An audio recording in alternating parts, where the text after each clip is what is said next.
الحمد لله رب العالمين والصلاة والسلام على سيد الأنبياء والمرسلين أما بعد فأعوذ بالله من الشيطان الرجيم بسم الله الرحمن الرحیم السلام علیکم ورحمۃ اللہ وبرکاتہ۔ ویورز، امید کرتا ہوں آپ سب خیریت سے ہوں گے۔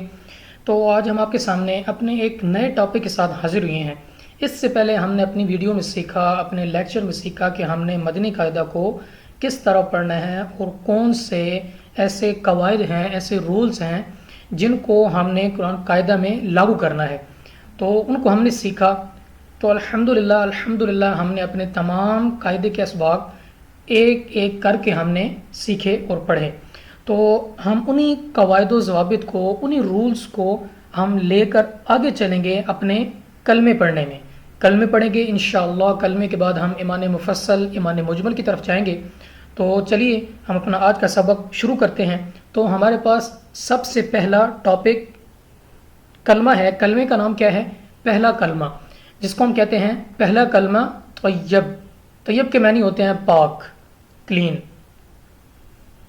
تو اس کو کس طرح پڑھیں گے؟ تو چلیے ہم پڑھتے ہیں۔ لا الہ الا اللہ محمد رسول اللہ۔ اب یہاں پہ ہم نے دیکھنا ہے کہ ہمارے پاس کون کون سے قاعدے، کون کون سے قواعد اس کلمے میں لگ رہے ہیں۔ تو سب سے پہلے ہم دیکھ سکتے ہیں کہ ہمارے پاس لام الف لا ہے اور اوپر ہمیں مد نظر آ رہی ہے۔ تو ہم اس کو لمبا کر کے کھینچ کر پڑھیں گے، جیسا کہ لا 3 سے 4 سیکنڈ تک کھینچ کر پڑھنا ہے۔ اس کے آگے ہمارے پاس لام پر کھڑی زبر ہے، لمبا کر کے پڑھیں گے تقریباً 2 سیکنڈ تک۔ اس کے بعد الا اللہ۔ اب یہاں پہ ہمارے پاس لام آف اللہ ہے۔ تو ہم نے مدنی قاعدہ میں اگر آپ کو یاد ہو تو پڑھا تھا کہ لام آف اللہ، اللہ کے لام سے پہلے اگر حرف پر زبر یا پیش ہو تو ہم لام آف اللہ کو پر پڑھیں گے۔ تو یہاں پہ چونکہ زبر آ رہی ہے، لام آف اللہ سے پہلے حرف پر زبر ہے، تو ہم نے اس کو پر پڑھنا ہے۔ الا اللہ، لام کو تھوڑا لمبا بھی کریں گے کیونکہ کھڑی زبر ہے۔ اس کے بعد ہمارے پاس محمد، اور میم مشدد ہے، تو ہم نے پڑھ رکھا ہے کہ میم اور نون مشدد میں ہم غنہ کے ساتھ پڑھتے ہیں۔ تو اس کو ہم پڑھیں گے محمد الرسول۔ را پر زبر ہے تو ہم نے یہ بھی پڑھا ہے کہ را پر زبر ہو تو را کو پر پڑھتے ہیں، تو یہاں پہ ہم را کو پر پڑھیں گے۔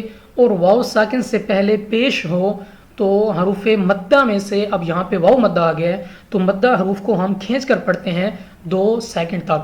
تو ہم نے اس کو کھینچ کر پڑھنا ہے محمد الرسول۔ اب یہاں پھر ہمارے پاس سیم ہی قاعدہ لگ رہا ہے جیسا کہ ہم نے الا اللہ پہ لگایا۔ یہاں پہ فرق کیا ہے کہ یہاں پہ لام اللہ سے پہلے، اللہ کے لام سے پہلے حرف پر زبر ہے، اور یہاں پہ ہمارے پاس صرف پیش ہے۔ تو صرف یہی ہمارے پاس ایک تبدیلی ہے، باقی ہم نے پڑھنا اس لام آف اللہ کو بھی پر ہی ہے۔ تو کس طرح پڑھیں گے؟ رسول اللہ۔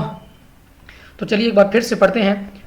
لا الہ الا اللہ محمد رسول اللہ۔ اس کے بعد ہمارے پاس اس کا ترجمہ ہے جو کہ ہے اللہ کے سوا کوئی عبادت کے لائق نہیں اور محمد صلی اللہ علیہ وآلہ وسلم اللہ کے رسول ہیں۔ تو یہ تھا ہمارے پاس ہمارا پہلا کلمہ۔ اب ہم چلتے ہیں اپنے دوسرے کلمے کی طرف جس کا نام ہے شہادت۔ دوسرا کلمہ شہادت، جس کے معنی ہے گواہی دینا، وٹنسنگ، اس کو ہم کہتے ہیں وٹنسنگ، وٹنس یعنی گواہی دینا۔ تو اس کو ہم پڑھتے ہیں۔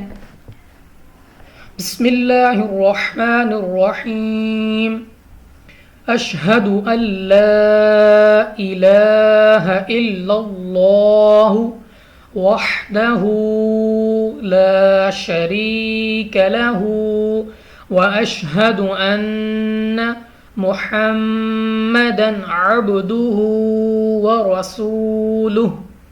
تو یہاں پہ آپ دیکھیں گے کہ ہمارے پاس کون کون سے قاعدے لگ رہے ہیں۔ تو سب سے پہلے ہمارے پاس ہے اللہ۔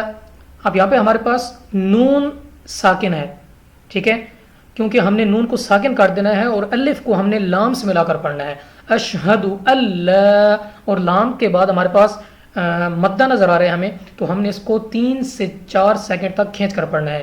اشہد ان لا الہ، لام پہ چونکہ کھڑی زبر ہے تو ہم اس لام کو تھوڑا کھینچ کر پڑھیں گے 2 الف تک.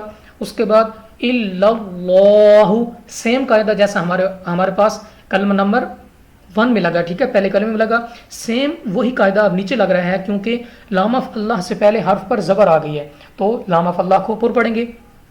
الا اللہ، آگے ہمارے پاس ہے وحدہ، اب یہاں پہ ہمارے پاس ہا اور ہا ہے تو چونکہ دونوں کا اپنا اپنا مخرج ہے تو ہم ان کو اپنے اپنے مخرج سے ہی ادا کریں گے. ایسا نہیں کہ ہم نے ان دونوں کو ایک جیسا ہم ان کو ہرگز نہیں پڑھ سکتے، ٹھیک ہے. تو پہلا ہمارے پاس ہے ہا اور دوسرا ہے ہا، تو ہم پڑھیں گے وحدہ، ہا پر الٹا پیش ہے تو ہم اس کو کھینچ کر پڑھیں گے. اس کے بعد لام الف لا ہے، ٹھیک ہے، تو ہم نے پڑھ رکھا ہے کہ الف سے پہلے اگر زبر آ جائے تو ہم نے اس کو کھینچ کر پڑھنا ہے چونکہ اس کو الف مدہ کہتے ہیں. تو ہم اس کو پڑھیں گے لا شریک لہ. اب یہاں پہ ہمارے پاس پھر یا مدہ آ گیا، چونکہ یا ساکن سے پہلے حرف کے نیچے زیر ہے تو ہم نے پڑھ رکھا ہے کہ یا مدہ کی تعریف کیا ہے کہ یا کے نیچے یا سے پہلے یا ساکن سے پہلے حرف کے نیچے زیر ہو تو ہم نے کھینچ کر پڑھنا ہے کیونکہ ہمارے پاس یا مدہ بنے گا. لا شریک لہ، ہا کے اوپر الٹا پیش ہے تو ہم نے کھینچ کر پڑھا ہے. واشہد ان، نون مشدد غنہ کر کے پڑھیں گے. محمدن، میم مشدد غنہ کر کے پڑھیں گے. محمدن عبدہ ورسولہ. اب یہاں پہ ہمارے پاس عب تو با ہمارے پاس حروف قلقلہ میں سے ہیں جو کہ قلقلہ 5 ہیں اور ان کا مجموعہ ہے قطب جدن، تو با ان 5 حروف میں ہے اس لیے ہم نے اس کو واپس لوٹتی آواز کے ساتھ پڑھا ہے عبدہ. ہا کے اوپر الٹا پیش ہے، ہم نے اس کو کھینچ کر پڑھا ہے 2 الف تک 2 سیکنڈ تک. اور نیکسٹ ہمارے پاس ہے ورسولہ. اب را پر زبر ہے تو را کو ہم پر پڑھیں گے. اور آخر میں ہمارے پاس ہا آ رہی ہے تو ہم نے ہا کو واضح پڑھنا ہے. تو ایک بار پھر سے پڑھتے ہیں اشہد ان لا الہ الا اللہ وحدہ لا شریک لہ واشہد ان محمدا عبدہ ورسولہ. اور اس کا ترجمہ ہے میں گواہی دیتا ہوں کہ اللہ کے سوا کوئی معبود نہیں، وہ اکیلا ہے، اس کا کوئی شریک نہیں، اور میں گواہی دیتا ہوں کہ بے شک محمد صلی اللہ علیہ وآلہ وسلم اس کے بندے اور رسول ہیں. تو یہ تھا ویورز ہمارا آج کا سبق جس میں ہم نے سیکھا کہ ہم نے پہلے اور دوسرے کلمے کو کس طرح پڑھنا ہے اور ان میں کون کون سے قواعد لگ رہے ہیں. تو یہ تھا ہمارا آج کا سبق. اس کے بعد ہم انشاءاللہ اپنی نئی ویڈیو کے ساتھ حاضر ہوں گے جس میں ہم تیسرا اور چوتھا کلمہ پڑھنے کی کوشش کریں گے اور ان کے بارے میں جانیں گے کہ اس میں کون کون سے قاعدے ہیں. تو اگر آپ چینل پہ نئے ہیں تو چینل کو لازمی سبسکرائب کریں اور بیل کے آئیکن کو لازمی دبائیں تاکہ ہر نئے آنے والی ویڈیو کا نوٹیفیکیشن آپ کو ملتا رہے. انشاءاللہ ہم اپنی ویڈیو کے ساتھ آپ کی خدمت میں حاضر ہوں گے. تب تک کے لیے اجازت دیجیے. السلام علیکم ورحمۃ اللہ وبرکاتہ.